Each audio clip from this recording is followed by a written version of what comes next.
Yo, what is up guys, and welcome back to another brand new League Racing video. Today is WOR round 1 around Austria. As you can see at the calendar, 16 races running from July 17th until midway into December. So a lot of races running into the F1 esports season as well. I might miss a few. Actually, I will miss round 2 around Bahrain because I will be heading to the V10R finals in Abu Dhabi. So unfortunately we're missing a round, which is going to be costly on the long run in the championship if we're going to be fighting for it. But it is what it is. We just have to push as hard as we can this round to try and get some good points. Unfortunately, I didn't practice for this round due to other commitments. As you guys might know, I do other esports series as well, formerly Accelerate, V10R League. I used to do Formula Pro and R Factor as well, but I stopped doing that because the calendar was getting a little bit too busy. But today, F1 22 time, and we're gonna try and get into Q2 here. As I said, not a lot of experience setup-wise, but also driving-wise on this track. So every lap we're gonna be learning and getting better, and as you can see, I'm gonna be pushing the limits to learn the limits as fast as I can. And that first turn was over the limits, definitely. Too early on the throttle, backhand stepping out. And now we need to somewhat recover it in the next few corners if we want to make it into Q2. Ideally, we go into Q2 on a single set of tires. But, yeah, that's probably not gonna happen with the amount of practice we've done. So into the next left-hander, really easy to get a track limit invalidation on the outside, but we don't, we keep it safe. And the same for this one. George Nadar goes P1 with a 104.1. Pole time expected around a 103.7 around here. Ruben Pedreno a 104.1 as well. A lot of people still set to do lap times. As I come across the line, it's a 104.3. 0-1, and that's definitely not going to be enough. As you can hear me say, we definitely have to go again. At the end of everyone their run, we were P14 out of basically 17 set lap times. A lot of people invalidated or messed up their lap, so we had to go again at the end of Q1 and improve a lot of time in turn 1, of course, because of the big snap of oversteer. And we're going to be trying to alter our throttle application here. As you can see, it's much better. It's basically a 1.510 gain as we head towards turn 3. Lucas Blakely has retired. He set a fast enough of a lap time to make it, and I get a big snap of oversteer there, and that cost us a tenth. So that's a 10 gone again, and now we definitely have to improve more than 600. So it all depends in the next few corners if we're gonna make it into Q2 here. Few hundreds gained through that right-hander, but we need to gain more into the next left-hander. Trying to get a front end nicely, much better than on the previous run. Backhand wants to step out, and see if you can gain a little bit more time through there. Not much, and it is gonna be incredibly tight to get into Q2 here. Through the final corners now, still a lot of people to set lap times. 2.5 tenths up on our previous lap, and it's gonna be a 104.045. Ah, this fucking wheel, dude. Fuck me. You can, it fell apart midway lap, so. well, wheel fell apart, and it distracted me. Then I got loosened my hands too much from the wheel, and it started shaking, and I couldn't keep control of it. Anyway, we made it into Q2 pretty easily in the end. Actually, as I say that, it was only a half a tenth margin, but that's pretty easy these days in esports and league racing. Now on to Q2. This is our first new tire run. As you can see, I invalidate the first push lap, but I decided to go again. And as you can see here, we're quite up on our lap, 4 tenths. Ah, that was so poor. Coming across the line, it's a 104.109, but as you can see there, only P10, only the top 10 goes through into Q3. So That's definitely not enough. We have to go again and improve by quite a bit, I reckon. So we're gonna go here again, and this one, another new set of tires, and this time it's gonna count. Of course, we have enough time to back off this lap and go again just in case, but ideally you don't want to do that because your tires will drop off on that second push lap. You can see now we are down in P13, so it has to happen right here in the end of Q2. We are 300s up going into Q2. Big snap of oversteer, and that definitely cost us around half a tenth, as Barry Burman has backed off there, or might be preparing for a lap, I'm not sure. Into fourth gear for this downhill right-hander. 1/10 up on our previous lap, and we probably are gonna have to improve more if we want to get into Q3 here. Not much of a gain through there, but as you remember me here saying, in the last two corners there was a bit of time, so we're gonna have to wait and see in these final two corners. A lot of people that still have to even start their lap, so it's gonna take quite a while before we know if we go into Q3. Coming across the line now, 1.4 tenths up. It is gonna be a 103.963. P10, only P10, with still so many people. Gonna be enough. Finishing the lap. As you can see, Simon Perigny just started his lap there, and you can see all the people in that middle sector still finishing a lap, and it is just a waiting game now to see where we are gonna end up in this qualifying session. There's an AlphaTauri, I reckon, still pushing there in the middle sector, heading into the final sector now, and Aston Martin going through the final few corners now. Looks like he has backed off. I think Simon is the last one on the lap. As that Aston Martin has boxed. Maybe Alfie actually. Now we have to wait for that AlphaTauri. Yeah, Simon is probably gonna knock us out.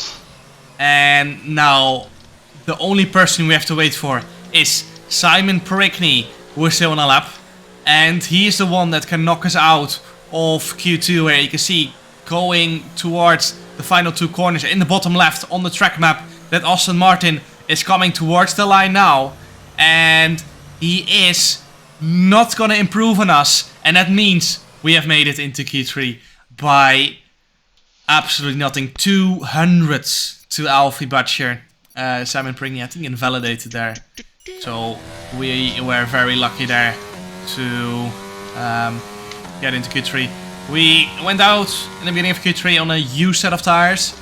Obviously, it is quite a bit slower to go and used here, because you're using the softest compounds, which wear out incredibly fast. But now, new set of tires, end of Q3. This is the one where it all counts. DRS OP, you can see 400 gain compared to our previous run, which was on the used tire. Up towards turn 3 now, 600s up on Tom Manley. And we're just gonna have to wait and see what the McLarens are gonna do. I think the McLarens are the main threat in this qualifying session. Nicolas Longe, a 103.693. As I think a McLaren has just started his lap. Barry Burman across the line, 103.644. So he goes pole position ahead of Nicolas Longe. And we're probably not going to be anywhere near that. I think we are aiming here for a P5 or a P4. We're going to have to wait and see. Close to 4 tenths up as we head into the final two corners. These are so hard to nail, but we're going to try and get it absolutely on the rigid edge. Up to the line, DRS open, 5 tenths up. It's a 103.870, P5 for now, with still some people to come across the line. 2.3 tenths off pole position. We ended up in P6 as Jake went ahead of us. We take those. We take those. I was pretty happy with that, not gonna lie. No practice done, pretty poor setup. The Australian Grand Prix qualifying. We did get ahead of people who were probably faster than Race, us. So. pray it rains, homies. Then our balance doesn't matter as much, I hope so. As you can say, I was hoping for rain, but as you can see there, full dry race. We're gonna be starting on the hards here. You can see here the Williams next to me on mediums, but he might still switch to the hard. So we're gonna have to wait and see what everyone switches to. You can see the Williams of Thomas Ronhaar on hards as well. And basically the wall grid was on hards, apart from 1 or 2 people maybe. So looks like everyone opting for a pretty similar strategy, to be honest. And yeah, see, we're just trying to warm up our tires. One last pit before the race starts here. See purple line up on the grid, absolutely perfect. Which gives us a few extra centimeters into turn 1, which might be useful. Yeah, you never know, might just give you the edge on an overtake. But now it is gonna be 5 red lights for round 1 of WOR, and it's lights out and away we go. Much better start than Thomas Ronhaar on the left, down the inside into turn 1. You can see I think Thomas got a little bit boxed in there. I got a massive snap of oversteer on that exit, and that costed us a little bit in the run up to turn 3. Thomas a little bit lower on straight line speed, maybe he didn't use his overtake as much, and he's waiting for the next straight. And you can see a bit of fighting going on between Jake and Nicolas into turn 3. And now it is gonna be kind of a game of waiting and see who's the best in the DRS train, because I think it's not gonna be easy to overtake anyone in this DRS train unless you want to create chaos. As you guys might know from previous league racing seasons, usually Austria is absolutely chaos during the race. A lot of crashes, a lot of incidents, a lot of wheel banging. So we need to play it patient, play it smart, and see what we can do later on in the race. I don't think there's much point fighting really hard in those opening laps. So we're gonna try and save our tires a little bit and see what we can do later on.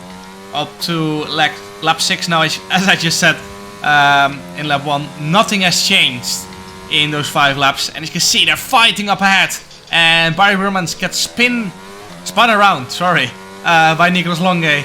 And that's a free position for us. And that's what I just said. Dude, we're 5 laps into the race and they're already crashing into each other. You can't be serious.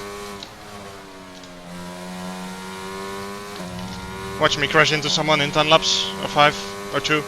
And that's what I just said. We need to play it patient and choose our fights at the right moment. Of course, if everyone thinks the same way, no one will overtake each other and nothing will happen. So at some point you have to go for it and try to get track position over other cars. And I think that's what both Nicolas and Barry were trying. So, of course, there's also no point in just waiting in a train if nothing is gonna happen. So that's what's basically has happened in the first 18 laps. Apart from the incident with Nicolas, nothing has happened between everyone in the top 6-7 as Nicolas boxes for a new set of mediums. And we're gonna try and stay out and try to perform the overcut, or at least have fresher tires towards the end of the race. You can see Jake, Thomas and Lucas all doing the same. Barry did go for an undercut, because of course he was trying to get track position back after that spin with the incident with Nicolas. So that's how that happened, as Tom Manley has rejoined the session. Barry Burman, as you can see, 106.1, 8/10 faster than our fastest lap, so his undercut is probably going pretty well. But I'm not too worried about track position at the moment. I just wanted fresher tires compared to everyone else. And I'm not sure if Lucas is going to box this lap. Of course, on this game, you will have less of an undercut because of the tire warm-up. As you guys might know, you exit the pits with much colder tires. So that way, it takes a while to heat up and it costs you time. And that's why the undercut is not as powerful as on the previous game. Which makes it interesting, I think so, a little bit. Lucas Blakely boxes. 1 lap later, Jake decides to box. And I didn't get held up too much there with Jake boxing. And now we're going to push as hard as we can on this in lap. I'm not sure if I was going to box this lap just yet. I'm actually not sure in general if I'm going to box this lap. But it's probably the best to box this lap to minimize the damage from the undercut. And this way we will still have a little bit fresher tires. So I'm going to use my battery here on the in lap. Nicolas Longe 105.7, 1.2 seconds faster than our fastest lap, and that shows the undercut is working well. and we are gonna try and minimize that overtake enabled on this exit.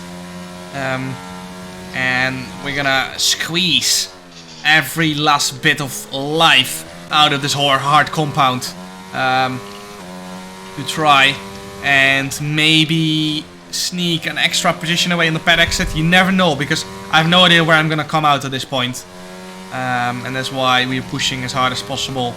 We're not gonna have to use these tires anymore ever after this. So we're gonna be boxing in lap 21, and Thomas Ronhaar, our fellow Dutchman, follows us in to the pit lane, and we're gonna be boxing here. Perfect turn in purple, so it's gonna be 2.2 second stop. And as you can see on the exit here, Nah, his car completely stopped. What? What have I just seen? both mine and Alfie Butcher's car completely stopped, losing us several seconds. We were 6 tenths Are ahead you of, serious? 6 tenths ahead of Thomas coming into the pits, and now he's 1.6 seconds ahead. And Alfie Butcher behind us had the exact same thing, and that's just absolutely ridiculous, to be honest. I have no words for this. It's just I don't know. I don't know what to say. I'm speechless that this happened. I think it happened in my PSGL quota race as well to someone else. But this shouldn't be happening. Cars should be exiting each other 1/10 behind each other, not 2.4 seconds or whatever it was. So this honestly needs to get fixed ASAP by the devs, because it's damaging competitive racing on this game at the moment. So I hope it gets fixed. There's no way we're getting back, because I've got no ERS left. As you can hear me say, it is going to be difficult now to get back, because Thomas will keep getting DRS from Jake ahead, and we are running out of ERS fast. There are 3 DRS zones on this track, so that's a lot of time gain just from DRS. If you take into account every DRS is probably 2.5 tenths, you're losing 7.5 tenths per lap if you don't have the DRS. Of course, there's a car ahead of the DRS train, which slows the pack up, but there's a pretty big gap between Thomas and Jake, which makes it hard for me to catch up, and that's why I'm absolutely draining. Oh, fuck's sake, man. That's why I'm absolutely draining my battery here to try and desperately get back into this DRS, because otherwise our race will be over, and there's no way we're getting back. You can see there on the mini map in the bottom left, Lucas and Nicolas are pretty far ahead, but of course they did box a little bit earlier, so we will have the tire wear advantage. I had to take that one. As you can hear me say there, we had to take that one simply because that was my way back into the DRS. We took a track limit invalidation to get back into the DRS, which might save a race, but in the end it also might destroy a race. If we get another 2 warnings now, we will get a 3-second penalty, and that means our race is basically over from there. So it is a risky thing to do. I didn't get DRS. Fucking amazing. As we missed out on DRS again there. Simply because we had no ERS on that big straight after turn 1. So now it looks like we're doing much better. You can see Thomas is right behind Barry and getting dirty air from him. So now it looks like we are finally gonna be back in the DRS for the rest of the few laps at least, and this way we can recharge our battery much faster. As Alessio Di Capo, as they're ahead of that group, he still has the box, he's still in mediums, old mediums. He's basically not in this race anymore. Maybe had damage early on in the race, which, yeah, then your race is over, of course. You can see he's pulling to the side. There's no point for him to fight all these cars, because it would just ruin his own race even more and ruin the other cars, their race. You can see there, I got very close, I almost tapped him around, I think so. But he's not fighting this fight. Thank you for not fighting that. As there's no point for him to do that. Now, lap 25 4/10 behind Thomas. We've got no battery, so we're gonna try and recharge that in the next few laps before we launch the attack on the other few cars.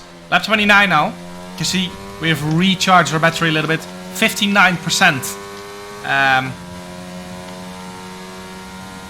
We have recharged, and now you can see Thomas is right behind Barry.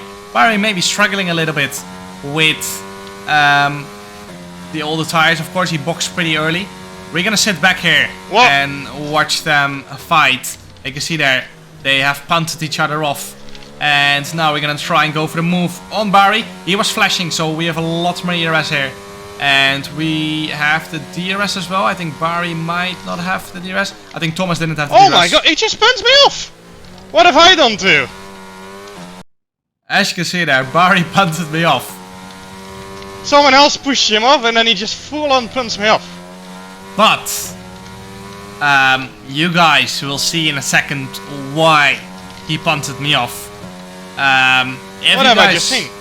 If you guys remember F1 2020 esports around Montreal, or my clip, the most controversial F1 esports moment ever, I sent David Tenitza to the moon as I turned in on him, but he was not on my screen. The exact same thing is happening to Barry right now. I am not existing on Barry's screen, and that's why he's gonna squeeze us onto the grass here. Okay, what? Surely this must be DESYNC, right? There's no way he drives like that. And that's why his car is not affected by mine, because if you would try this when my car is physically there, there's no way another car has that much strength someone can drive like that to just keep his line and not have his car affected. So last lap now, and you can see we're right behind Barry. He's flashing, and we're gonna turn on the overtake button, and we're gonna go down the inside, and you can see he's not defending this because I'm not there. It is DESYNC. He's not defending it because I'm not physically there on the screen. But we do have a lot more ERS, so I decided to go for it here and move completely ahead of him. But the issue here is that Josh went defensive here, and this is costing us time, which is making this very tough. Now Barry's right there, and if we don't let him go here, he will punt us off. It is DESYNC, this fucking game, dude. So yeah, that's why Barry turned in. I'm not there on the screen. I think no, there's no points then. My car is probably on the other side of the track or something. Barry showed me his POV after the race, and it was just true. It's the same issue I had with David Tenitza in the 2020 F1 Esports Series. In the end, I think we scored 4 or 2 points after penalties, but it is what it is. It's just a little bit unlucky with game bugs today, I think so. I hope these get removed ASAP by Cody's, of course. But it is what it is. Hope you guys nonetheless enjoyed the racing today. Make sure to like and subscribe for more league racing videos. And see you guys next time. Ciao.